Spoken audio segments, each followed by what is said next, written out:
The desperate call.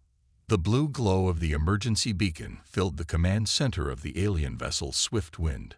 Captain Cullen pressed her three-fingered hand against the smooth control panel, her silver skin reflecting the harsh light. Around her, the bridge crew worked in silent panic. "How long until they break through our shields?"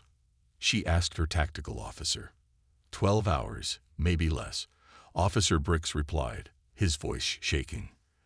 "The hunters have surrounded us completely. Their weapons are too strong." Kella looked at the main screen showing dozens of dark ships closing in like hungry wolves. The hunters were known across the galaxy as the most feared predators. They took no prisoners. They showed no mercy. Every species that encountered them either fled or died. "We've tried everything," Science Officer Nala said from her station. "Our weapons barely scratch their armor. Our engines are damaged. We can't run, and we can't fight." The crew of 43 aliens from the peaceful Keth Empire had been exploring this distant star system when the hunters found them. Now they were trapped, floating in space with nowhere to go.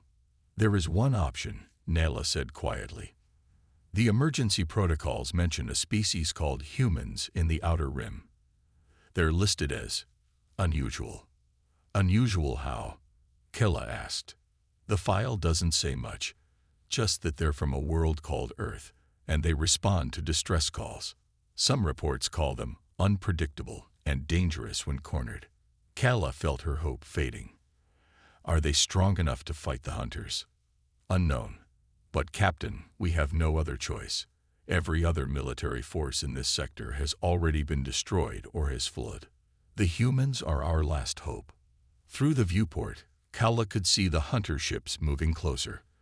Their black hulls seemed to absorb light itself. She had heard stories of entire planets stripped bare by these creatures. Cities burned, families separated, millions dead. "Send the distress signal," she ordered. "All frequencies. Tell these humans we need immediate help." Officer Bricks worked quickly at his console. "Signal sent, Captain. But the nearest human territory is 3 hours away, even at their fastest speed.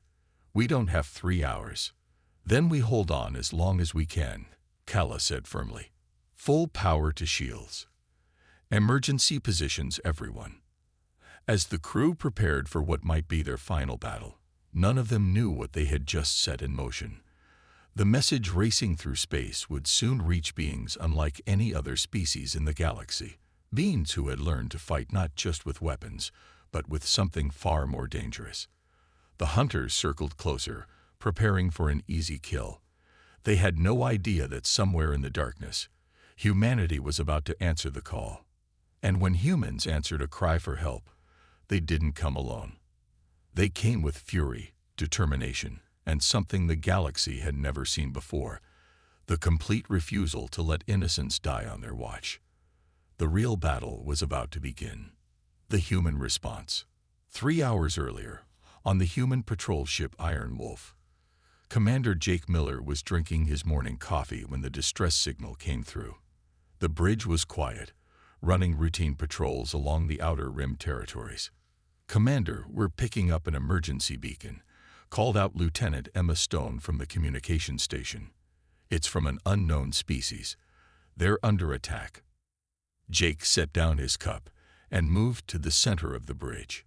"How far?" 3 hours at maximum burn, sir. But Commander," Emma's voice trailed off as she read the message. "Sir, they're being attacked by hunters." The bridge went silent. Every human in the galaxy knew about the hunters, the species that turned entire systems into graveyards. Most civilized races ran when hunters appeared. It was the smart thing to do. "How many ships are we talking about?" Jake asked. "Sensors show at least 30 hunter vessels. They have one small ship completely surrounded." Jake looked at his crew of 12. The Iron Wolf was a patrol vessel, not a battleship. Against 30 hunter ships, they wouldn't last 5 minutes in a straight fight. "Sir," said pilot Tom Reed, "we could call for backup. The main fleet could be here in 6 hours. "These people don't have 6 hours," Jake replied. He walked to the tactical display showing the distant battle. One small ship. 43 souls according to the message. Families, maybe. People with dreams and hopes, about to be snuffed out by monsters. "Commander," Emma said softly, "the smart play is to wait for backup. Going in alone is suicide." Jake nodded. She was right. It was suicide. But as he looked at his crew, he saw something in their eyes. The same thing he felt burning in his chest. Humans didn't become the protectors of the outer rim by making smart plays. "Tom, plot a course." "Emma, send a message to command. Tell them we're going in." "Sir, what should I tell them our plan is?" Emma asked. Jake smiled grimly. "Tell them we're going to do what humans do best. We're going to improvise." The Iron Wolf turned toward the distant battle, its engines roaring to life. In the cargo bay, the crew began preparing equipment that no other species would think to bring to a space battle. Medical supplies, repair tools, emergency shelters, and something else. Small devices that looked harmless but contained the compressed fury of human engineering. "Sir, I'm reading the Hunter formation," called Tactical Officer Lisa Park. "They're arranged in a standard kill circle.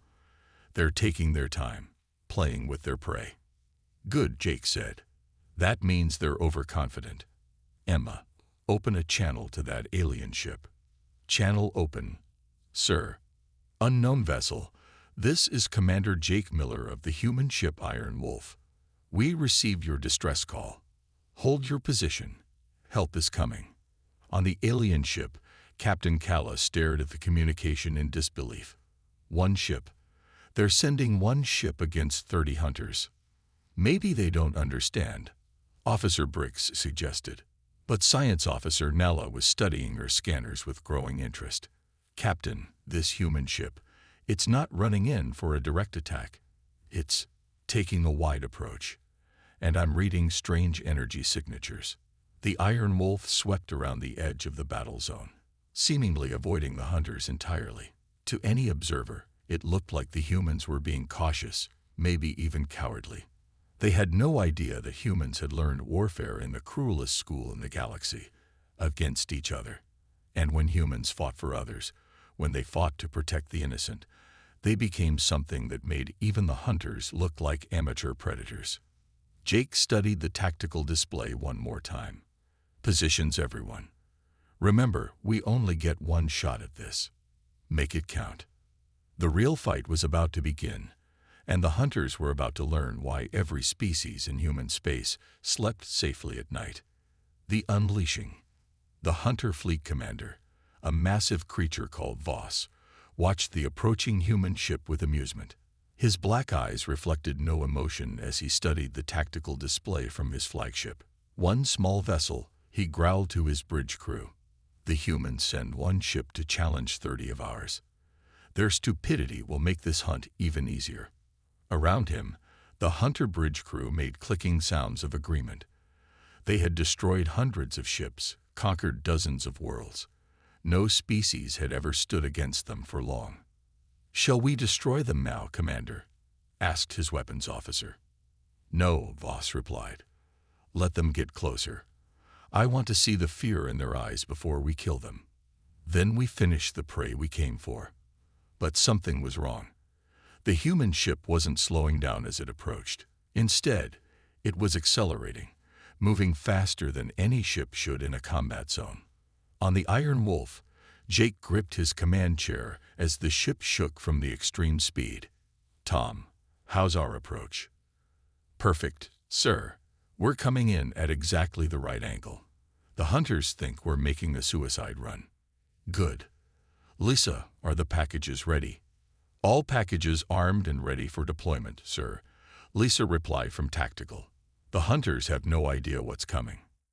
Jake looked at his crew one more time. They were about to attempt something that would either save 43 innocent lives or get them all killed. Maybe both.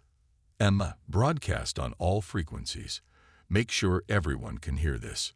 Channel open, sir." Jake's voice filled the space around both fleets. "Hunter ships, this is Commander Miller.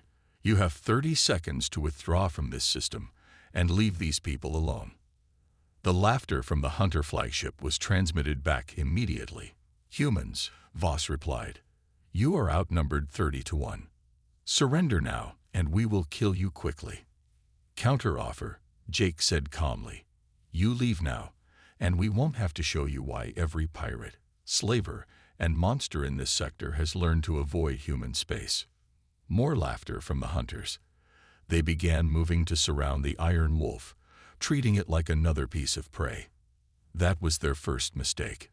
"Now, Lisa," Jake shouted. The Iron Wolf suddenly split apart. What the Hunters thought was one ship was actually 12 smaller vessels, each one piloted by a member of Jake's crew, hidden within a larger shell until the last moment. "Packages away," Lisa called from her fighter. Dozens of small objects shot out from the separating ships, each one streaking toward a different Hunter vessel. The Hunters, confused by the sudden multiplication of targets, tried to shoot down the incoming objects.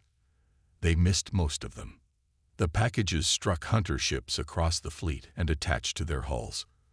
For a moment, nothing happened. Then the Hunter commander realized what the objects were. "Boarding pods," Voss snarled. "The humans are trying to board our ships." But these weren't normal boarding pods. As the Hunter crews prepared to repel boarders, the pods didn't open to release troops. Instead, they began to dig. Each pod contained something uniquely human. Tiny mining robots designed for asteroid work, reprogrammed for a different task. They began cutting through Hunter armor like it was paper, heading straight for vital systems. "What are they doing?" Voss demanded as alarms began sounding across his fleet.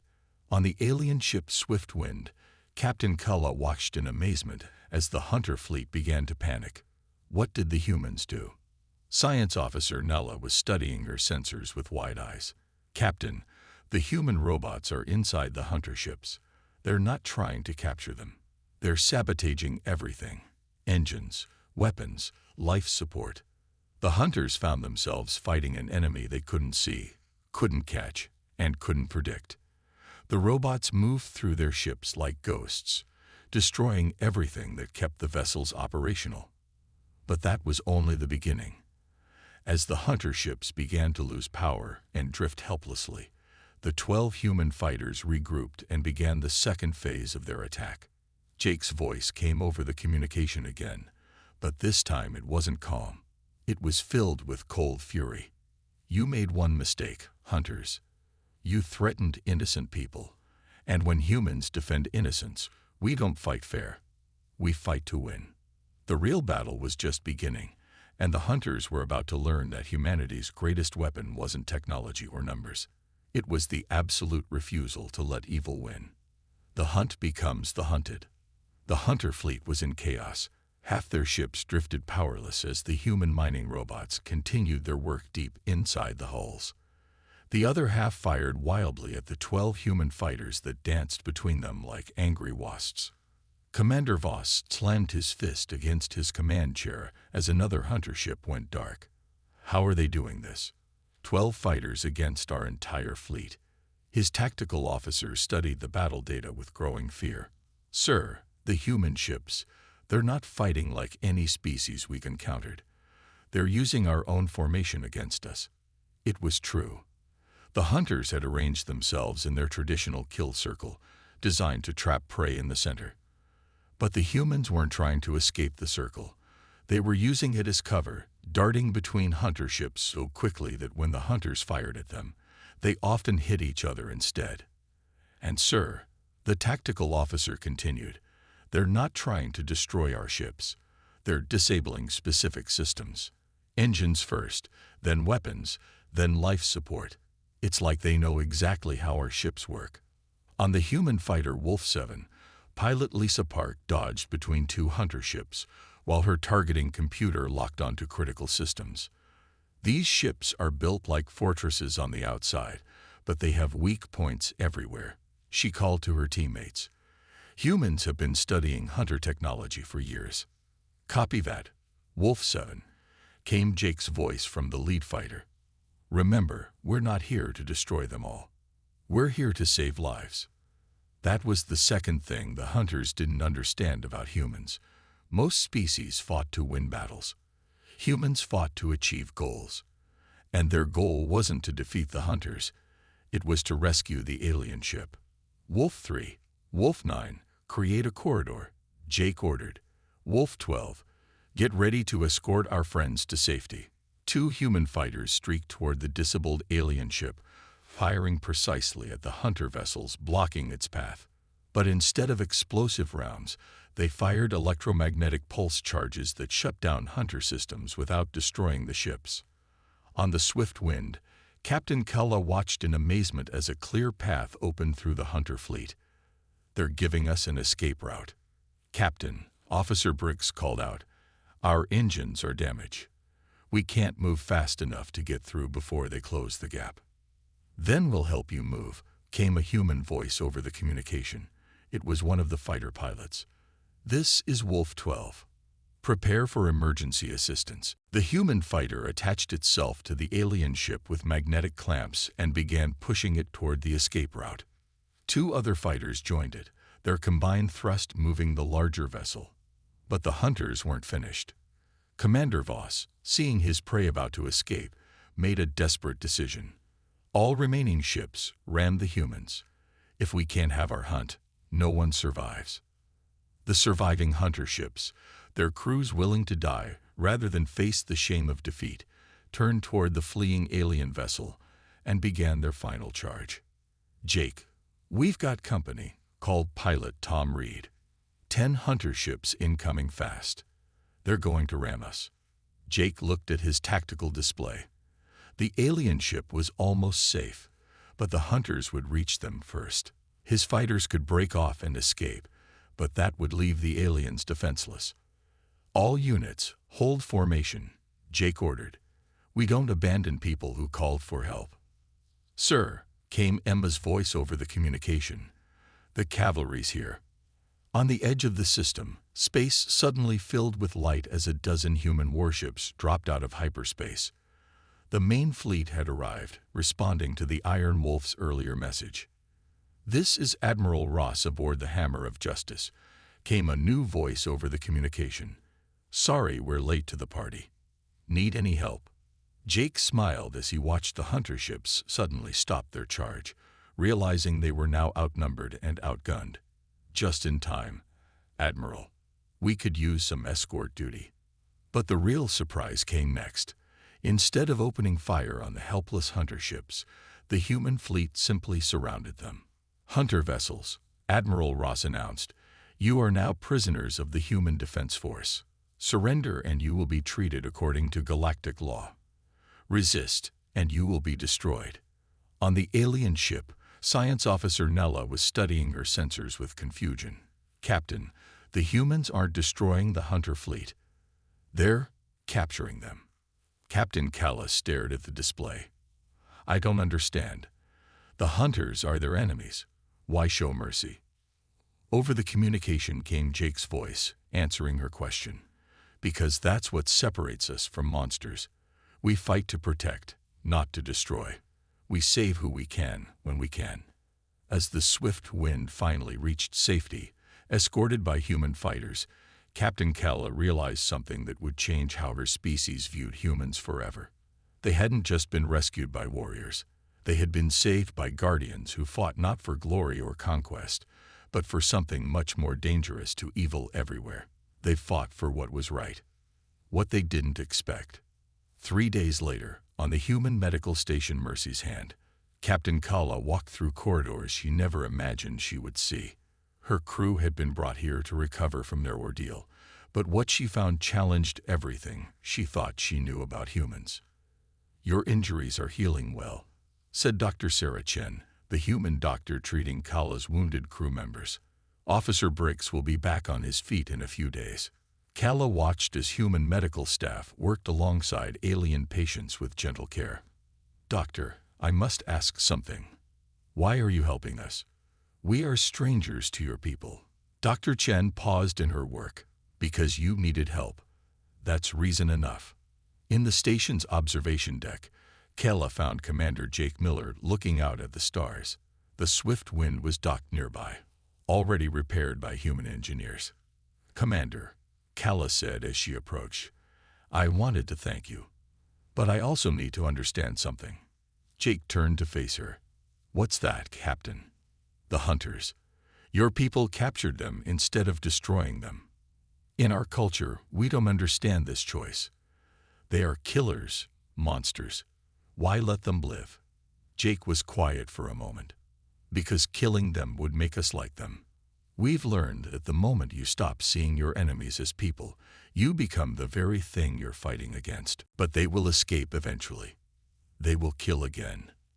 "Maybe," Jake said, "but some of them won't. Some will choose a different path. And that chance, no matter how small, is worth the risk." Kala stared at him. "You truly believe people can change?"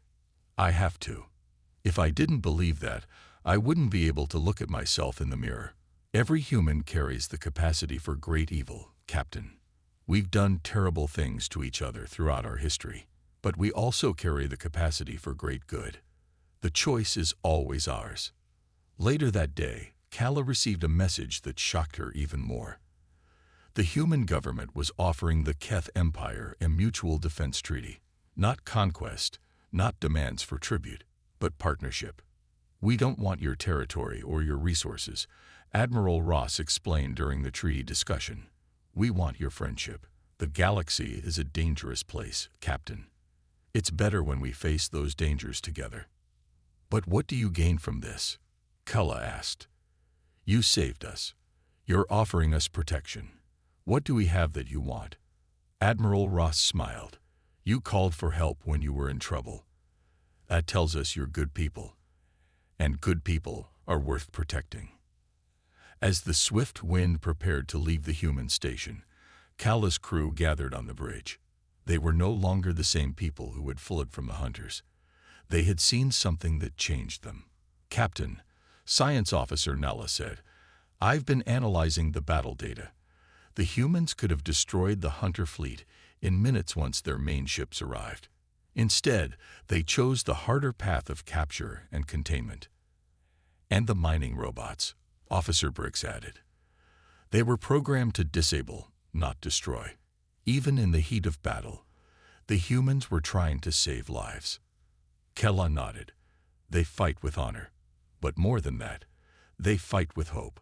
As the swift wind departed human space, Captain Kala sent a message to the Keth Empire's Central Command. It would change the course of galactic history. "This is Captain Kala of the exploration vessel Swift Wind. I am sending a full report on our encounter with the species known as humans. They are unlike any warriors we have encountered. They do not fight for conquest or glory. They fight because they believe in protecting the innocent, in giving second chances, in the possibility that tomorrow can be better than today. The humans have a saying: the only thing necessary for evil to triumph is for good people to do nothing. They have chosen to do something. They have chosen to stand guard against the darkness. I recommend immediate alliance with the human government, not because we need their protection, though their strength is beyond question, but because they represent something precious in this galaxy, the idea that power should be used to protect, not to dominate." Months later, as news of the human rescue spread across the galaxy, other species began to take notice. The humans who had once been seen as a minor power on the outer rim were now recognized as something far more important. They were the guardians who answered when good people called for help. And in a galaxy full of predators and monsters, that was exactly what the universe needed. The hunters had expected to find easy prey. Instead, they found humanity. And humanity, as always, was ready to fight for those who couldn't fight for themselves.